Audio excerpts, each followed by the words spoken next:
El tema que vamos a considerar aparece en su boletín, mis hermanos. El tema anterior era un pueblo orando en el Espíritu. Un pueblo orando en el Espíritu. Cuando abrimos el Nuevo Testamento, en Hechos, en ese quinto libro, bajo el canon que tenemos, aparece la palabra tan clave, tan significante, que nuestros hermanos eran un alma del Señor. Y esta palabra lo encierra todo. Que nosotros seamos de una línea de pensamiento. Que nosotros siempre estemos en la misma línea, como estuvieron nuestros hermanos de la Iglesia Apostólica.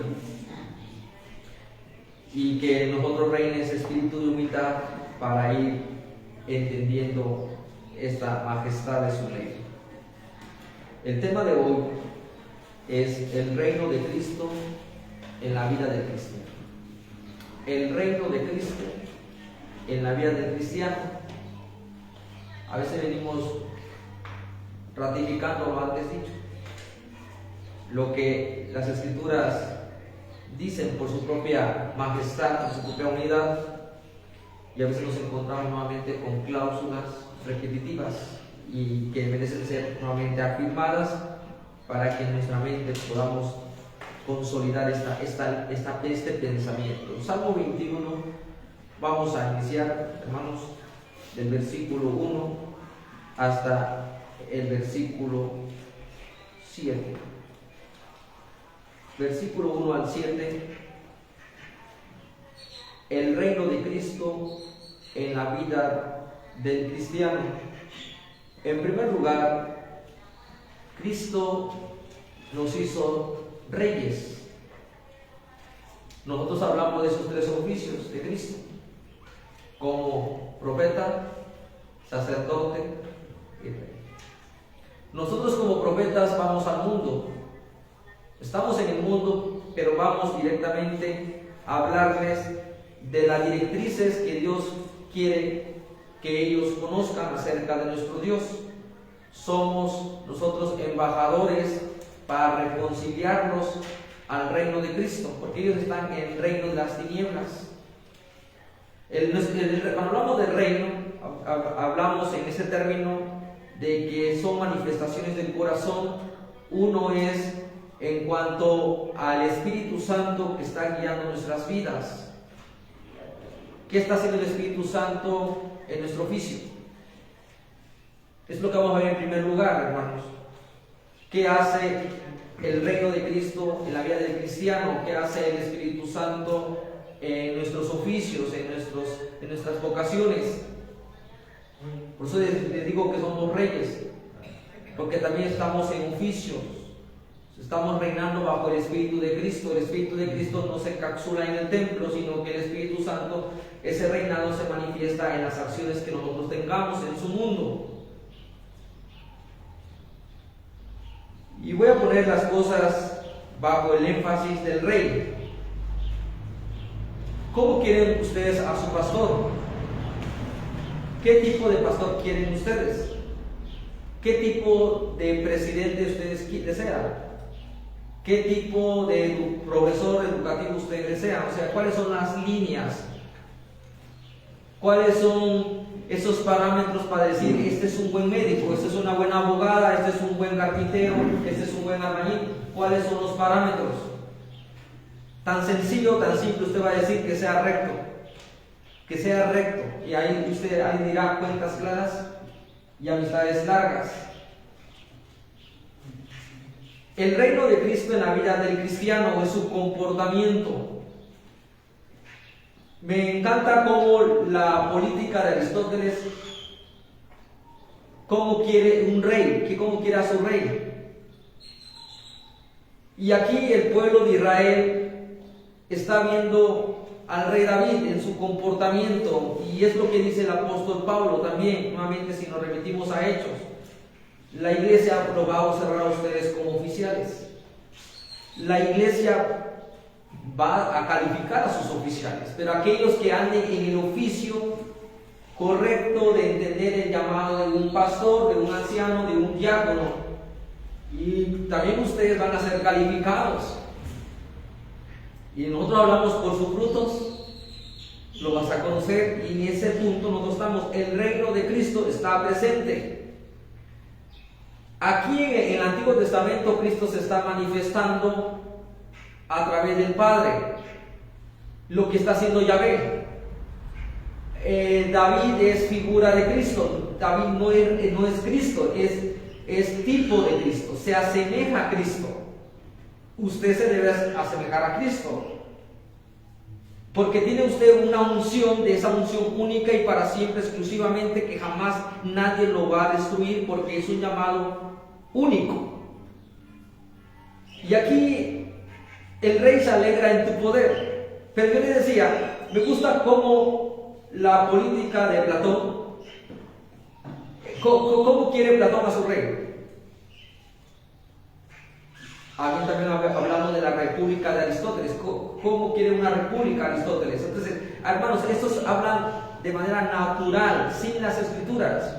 Y muy importante lo que decían ellos. Nosotros queremos un rey categóricamente de buena estatura. Ahí va. Queremos a un rey sapiensal, salomónico, sabio, intelectual. Un rey que dé paz, un rey que dé consejo, un rey que tenga virtudes por sí mismas. Virtudes. Entonces aquí nosotros estamos calificando al hombre bajo un comportamiento natural del ojo pecaminoso. Porque usted está viendo con su pecado el perfil. ¡Ay, buen orador! ¡Qué ponente! ¡Qué presentador! Entonces usted está buscando parámetros de acuerdo a su pecado. Y el salmista antes está diciendo, orando el pueblo en el Espíritu Santo, no bajo mi espíritu. Porque hoy en día muchas iglesias están orando qué tipo de pastor quieren. De hecho, cuando estaba yo en pastoral hace tiempo, decía, queremos un pastor barbón, como un rabino. Imagínense en un contexto. Pero eso no identifica que sea un perfil claro, porque las mejores virtudes no se ven en lo externo. ¿De dónde viene todo el oficio que tenemos? ¿Quién nos da la fuerza? Eso es lo que dice el salmista con esta introducción. Yo quisiera llevarnos a Isaías capítulo 11 para fortalecer esta introducción. Isaías capítulo 11, versículo 1 y versículo 2. Las 7 perfecciones del rey. Las 7 perfecciones del rey. Nosotros no somos perfectos. Nosotros no somos de grandes hombres ilustres. Dice el versículo 1, versículo 2, dice, saldrá una vara del tronco de Isaí. Me encanta cuando el profeta habla de esta varita del tronco, porque todo lo que hicieron los babilónicos, quemaron todo el Jerusalén, destruyeron su templo, destruyeron todos sus palacios. Imagínense los árboles de la tierra de Jerusalén quemados, ya no había ni tronco. Pero habla ahí en ese sentido. Saldrá una vara del tronco de Isaí, y un vástago retoñará. Cuando pareciera que ya acabó todo, el reino de Cristo es inamovible. El Espíritu de Cristo no perecerá jamás en la iglesia del Papa. El llamado de cristianos llega a su tiempo, pero llegará a otros a que Dios haya dispuesto para que alguien continúe en el llamado. Pero el versículo 2 nos da esas credenciales, nos dan esas virtudes tan elegantes, la majestad del rey. El versículo 2 dice, y reposará sobre él el espíritu de Yahvé. Yahvé, Jesús salva. Yeshua salva. Es primera virtud. Segundo dice, espíritu ¿qué? Dígalo, hermanos. Sabiduría. Sabiduría. El tercero, ¿cuál es? Inteligencia. No es sinónimo, no es definiciones iguales.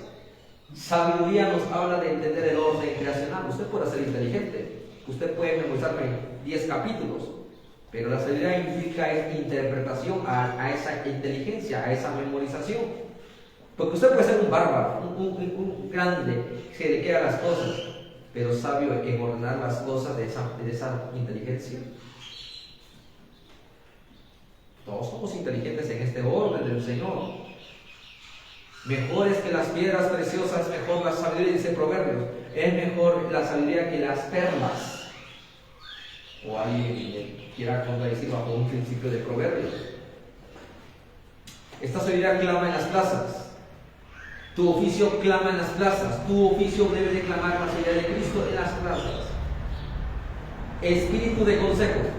¿Cuánto llevamos a todos? 5, ¿verdad? Espíritu de consejo. ¿O 4? Y de poder. Poder no significa sanar, hacer milagros. ¡Wow! Ese es un buen apóstol. No, obras, poder, obras, hechos. Espíritu de conocimiento, tiene otro punto. Y de temor de Jehová. David cumplió esto, ¿no? ¿Usted cree que David cumplió estos requisitos? Se acercó a ellos. Se acercó, hermanos. Nosotros no somos absolutos. Nos acercamos al absoluto. Y hermanos, el versículo 1 dice: el rey se alegra en tu poder. El reino de Cristo en la vida del cristiano es que se debe manifestar la obra de la creación que Dios está haciendo diariamente. Hay un canto muy importante que dice: hay poder, poder sin igual poder en Jesús que murió. Pero antes de llegar a esa antesala de la majestad, del gozo del cristiano, porque es el gozo, el clima, permanecer en mi gozo, en mi contentamiento, dice: el rey se alegra. ¿Por qué se alegra, hermanos? Porque él gobierna a la creación.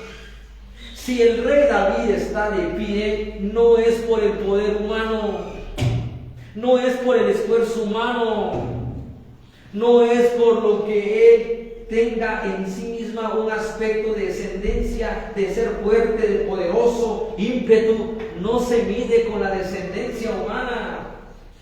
Nuestro llamado no se mide por una línea de levitas, como alguien dijo: somos la línea pastoral. Mi hijo será pastor, mi nieto será pastor, y el hijo no cumple el llamado a ser pastor, pero se lo estás metiendo a esa idea, a la fuerza, a la imposición. El rey se alegra en tu poder, porque tú has sustentado este reino, tú has sustentado a este hombre miserable. El reino de Cristo en la vida del cristiano tiene que reconocer que no existe una propia autonomía. Rechazamos nuestra autonomía, rechazamos las alabanzas propias a nosotros, porque ese es el problema del corazón de Saúl. El corazón de Saúl decía: ¿cómo es posible que se levanten voces de alegría diciendo 10,000 para David? ¿Y yo cuánto? ¿Y yo cuánto tengo? ¿Cuánto tengo? ¿Por qué? Esto no es competitividad, entonces, esto es competencia. ¿Y qué es competitividad?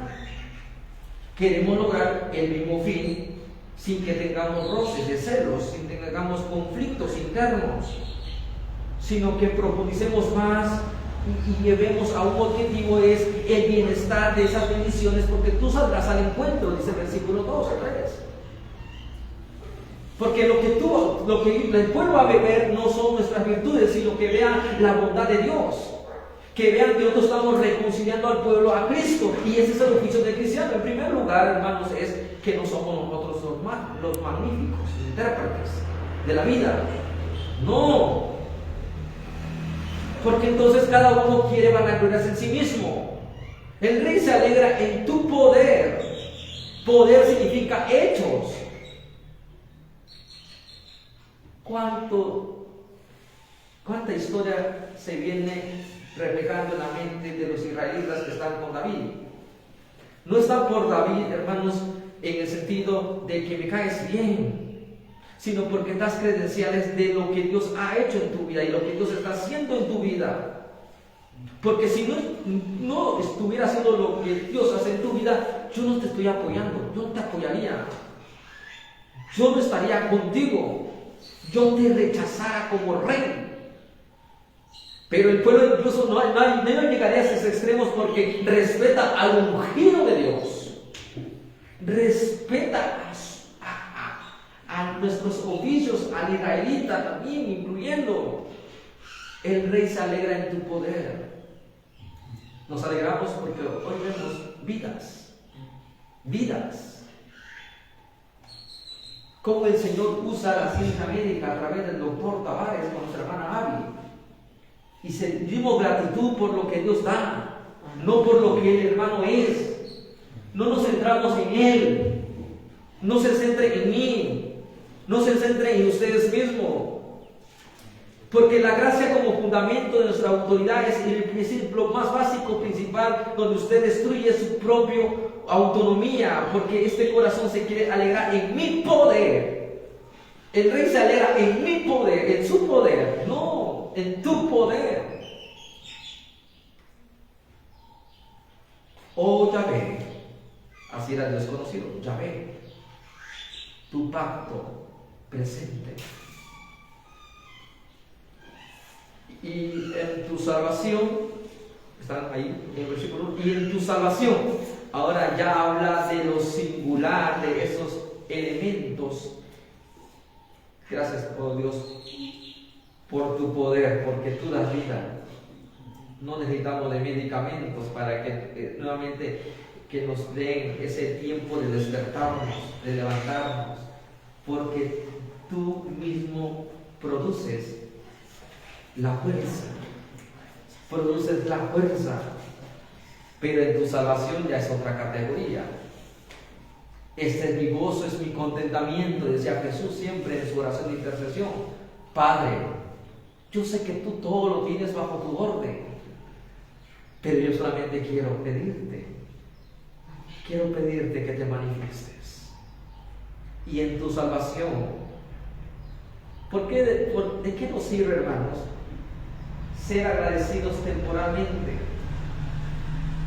Emocionalmente nos estresamos con júbilo. Nos pasa a nosotros como pastores cuando decimos, ya tenemos nueva iglesia, wow, vamos a ir. Pero poco a poco va mitigando esa alegría, porque ya se comenzaron los conflictos. Pero ¿quién nos da la fortaleza? Igual usted va y dice, gracias a Dios, ya tengo trabajo, ya tengo un lugar de oficio. No se va a alegrar usted. Usted se va a alegrar porque ya va a obtener un salario. Y va a decir, wow, ya ve lo que soy, lo que tengo y lo que me debe la empresa. Porque la empresa le estoy generando utilidades. Lo que estoy haciendo. Ese es el punto, hermanos, el reino de Cristo en la vida del cristiano. Hay alegría en todo lo que vemos, porque Dios ha dado la vida a David, a ellos mismos como israelitas. ¿Hasta dónde hemos llegado? ¿Qué hizo Absalón? ¿Qué hicieron los otros reyes? ¿Hasta dónde nos ha llevado? Y luego dice y termina, y en tu salvación, grandes cosas ha hecho Dios con su pueblo. Salud. Lo importante es que Dios está tratando nuestro corazón. ¿Por qué? Porque en Jesucristo hay vida y vida eterna. En Jesucristo hay vida, absolutamente vida, y en tu salvación, y tú das la salvación. No depende de nuestros méritos, de lo que hagamos nosotros, dice aquí, y en tu salvación, ¿cómo se goza? ¿Cómo se goza cuando Pablo y Bernabé bajan a la iglesia de Antioquía, o los siguientes apóstoles diciendo, hemos visto cuán grande ha sido Dios en su vida, y mismo la salvación ha llegado. La salvación ha llegado. ¿Cómo se gozó Mefiboset de esa salvación cuando llegó David? Por la providencia de Dios y por ese aspecto calificativo de amor hacia el prójimo y amor a ese pacto que le recordaba en su corazón cuando Jonathan le dijo: no te olvides de mi descendencia. ¿Para qué? ¿Para qué estamos entonces? ¿Qué conquistamos? ¿Qué hemos llegado? ¿Hasta dónde nos hemos ubicado? ¿Y para qué nos ubicamos en este momento? Nos ubicamos en este lugar, hermanos, para nuestra salvación. Es lo más majestuoso que usted y yo un día vamos a dejar de existir dentro del tiempo, dentro de lo temporal, dentro del marco histórico, porque generación viene y generación va, pero la salvación permanece exclusivamente para los santos, para los hijos del pacto, a ellos. Y en tu salvación, ¿cómo se goza? Hosana, Hosana, Hosana. Ha llegado. Y por eso apunta a Cristo.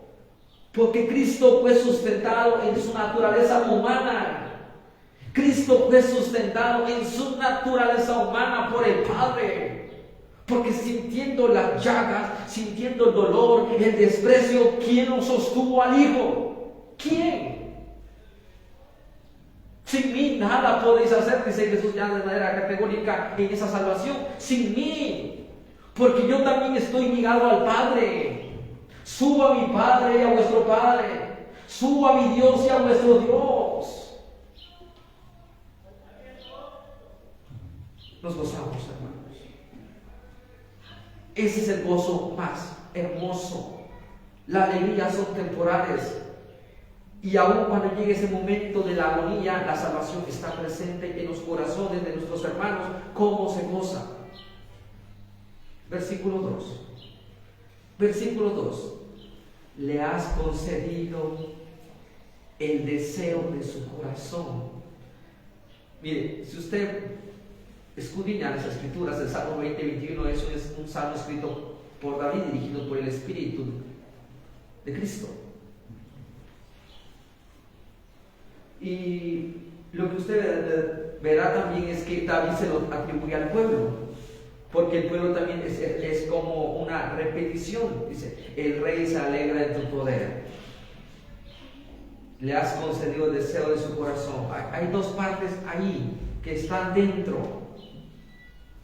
Le has concedido el deseo de su corazón. Lo hemos dicho. ¿Qué quiere David? ¿Qué quería Salomón? ¿Quería riquezas? ¿Quería lujos? ¿Quería presencia? ¿Quería ser icono David, Salomón? ¿Cuál es la petición de Salomón cuando usted habla en Proverbios? El temor de la sabiduría. Él dice: el temor de Jehová. Así es la sabiduría. El principio de la sabiduría del Señor es el temor. Ese es nosotros no buscamos sabiduría para ser los mejores, hermano. No, y Dios nos libre en nuestra inconsciencia de que a veces somos orgullosos. Dios destruya eso. Porque el conocimiento nos lleva, hermanos, a que el pueblo más conozca de su Señor, como dice el catecismo. Más bien la palabra del Señor, que te conozca tal como tú eres. Le has concedido el deseo de su corazón. Mi deseo como pastor no es que usted se quede allí estancado. Yo no quiero un relativismo. Yo no quiero llenar aquí este punto. Si quieren que tengamos llenos todo y tengamos una alegría temporal y sin gozo en la salvación de Cristo, traigan un grupo musical. Traigamos lo que el mundo, los cristianos quieren hoy en día, un despertar, un avivamiento solamente, hermanos, para llenar templos. Ese es nuestro monumento de la gracia, hermanos. Cuando el pueblo es relativista, cuando el pueblo se conduce en diferentes líneas, diferentes interpretaciones, que yo comencé diciendo, en Hechos dice que el pueblo, que todos tenían las cosas en común y eran de un solo, de una alma. No queremos decir que rejuntemos nuestras almas individualistas y nos juntemos, no, hermanos. Porque cuando alguien dice en el cielo están las almas, no, en el cielo están los tesoros de la sabiduría, allá están los tesoros que han sido alumbrados a través de Jesucristo. ¿Qué es el deseo de tu corazón? ¿Tienes riquezas? Lo puedes tener. ¿Quieres más intelecto? Lo puedes tener. ¿Quieres más sabiduría? Lo puedes tener. Y sí, porque Dios se vale de eso tu esfuerzo. Porque yo siempre he dicho, si tú no llegas estudiado al examen 10 días antes, y si estás estudiando 10 minutos antes o 1 hora antes, ya no estudies. Aunque seas muy inteligente, no estudies. Lo vas a reprobar. Pero si tú ya vienes con algo que tengas idea del examen, wow, te aseguro que lo vas a aprobar por responsabilidad. Pero no, usted no va a abrir la Biblia y va a decir, Señor, lo que el Espíritu Santo diga y es lo que voy a decir. No, hermanos.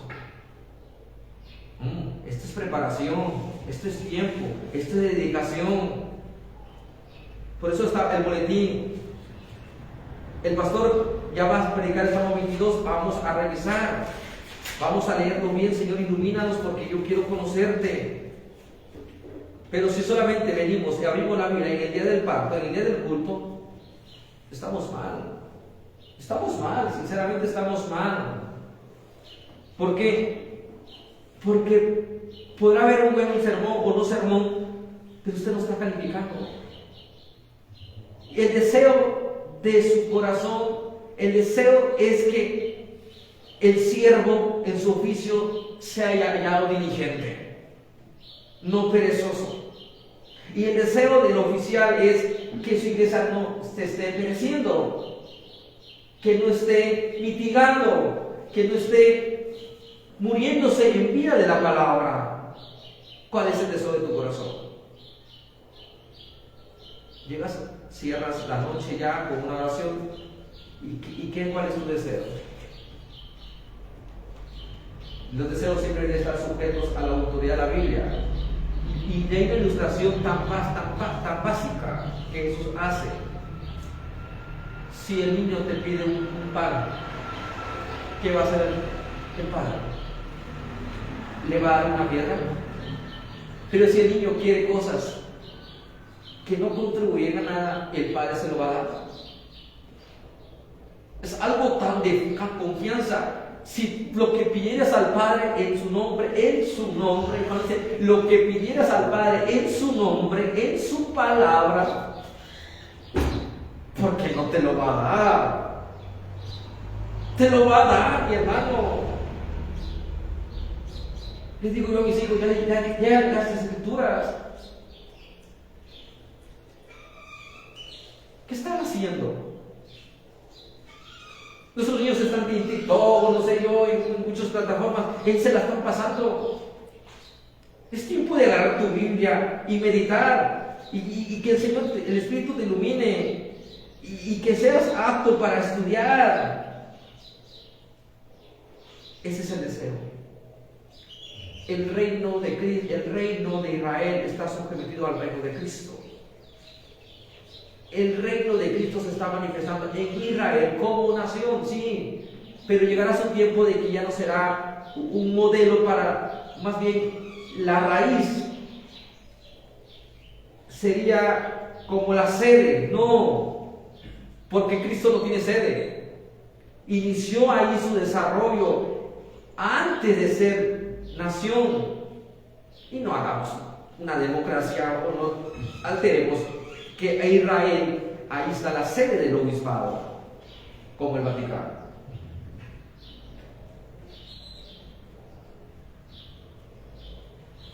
Y no le negaste la petición de sus labios.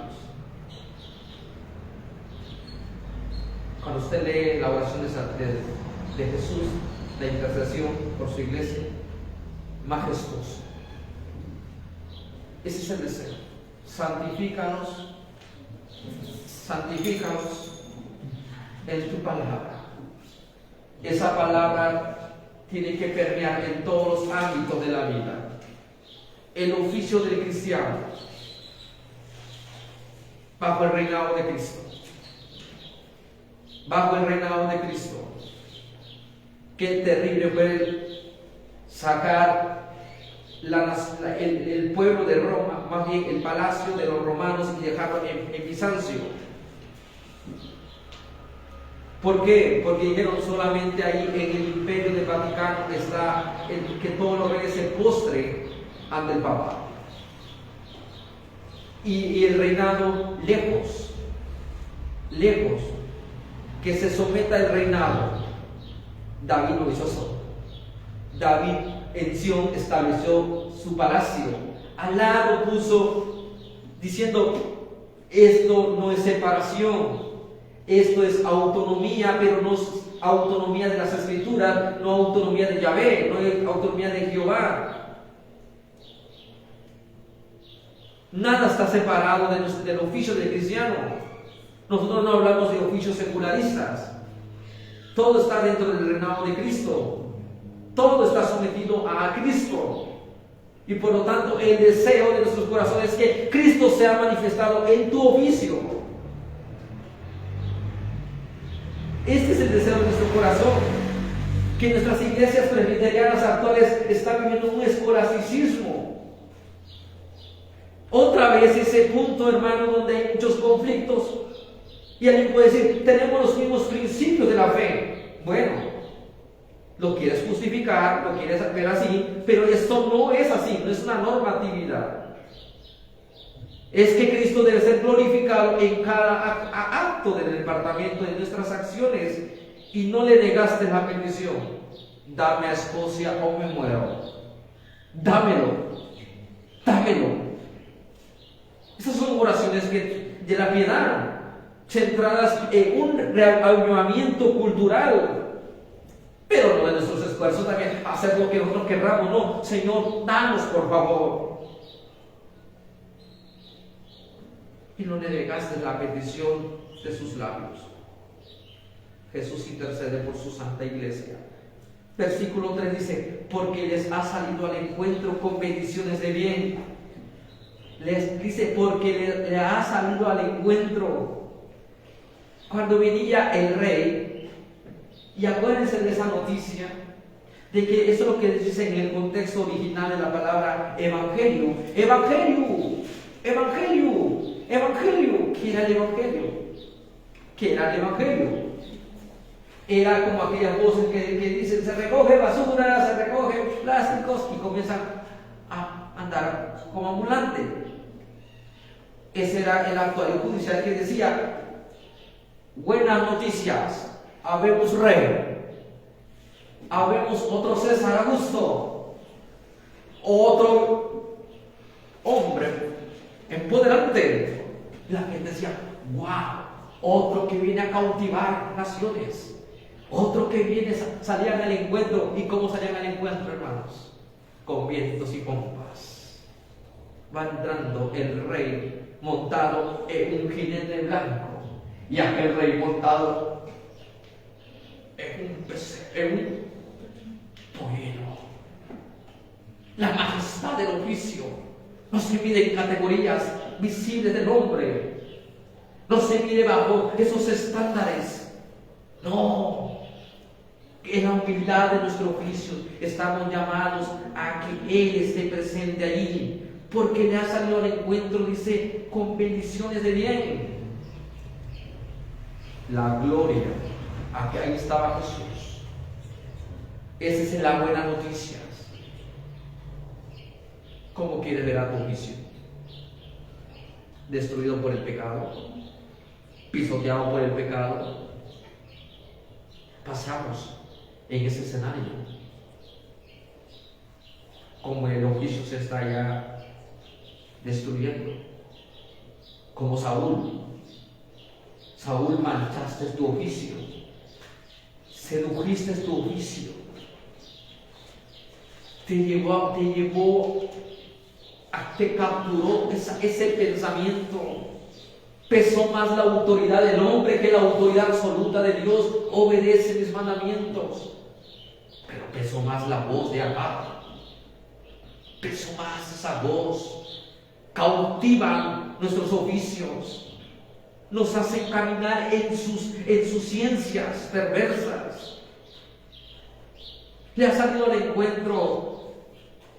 En él hay plenitud, dice. Porque en él está toda la plenitud. ¿Qué está toda la plenitud? Ya vimos los tesoros. Le saliste al encuentro. Calma al mar. Sométete. Y el mar le obedeció. Levántate. Tu fe te ha salvado. Vete. No peques más.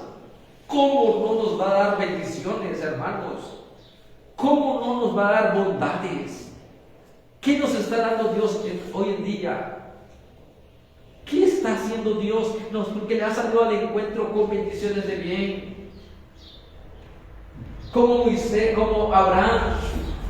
Abraham salió con su exmujer, con su papá y con su sobrino. Y como dice, y salió, dice, de la tierra de ellos en riquezas. Pero no porque él fue la fortaleza, no porque él era la salvación en sí mismo. Salieron. Pero esto no es una regla que estamos diciendo que usted va a salir con tesoros. Usted va a salir rejuvenecido bajo la salvación, aun cuando desafió a esos gigantes espíritus de las ideologías. Usted sale. Porque esta es la coronación de Jesús. ¿Dónde estaba el pueblo? ¿Dónde quedaron su testimonio de su gozo, de su alegría? ¿Dónde es esa alegría? Hosana, Hosana. Se alegraban temporalmente. Después decían, crucifícame, crucifícame. Les ha salido al encuentro con bendiciones de bien. Dice el versículo 2:3, corona de oro vivo has puesto sobre su cabeza. Corona de oro vivo has puesto sobre su cabeza. Quisiera que leyéramos segundo de Samuel capítulo 12 versículo 30. Segundo libro de Samuel.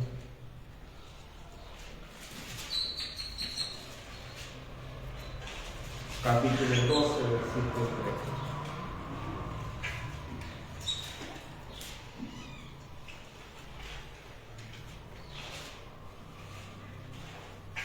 3. Dice acá, es la guerra de los amonitas, acuérdense. Y quitó la corona de la cabeza de su rey. Versículo 29. Y juntando David a todo el pueblo, fue contra Rabá y combatió contra ella y la tomó. Y quitó la corona de la cabeza de su rey, la cual pesaba 1 talento de oro y tenía piedras preciosas. Y fue puesta sobre la cabeza de David y sacó muy grande botín de la ciudad. Esto significa, hermanos, que en el Señor estaban las conquistas. Esto es lo que hace el reino, el oficio del cristiano: destruir todo argumento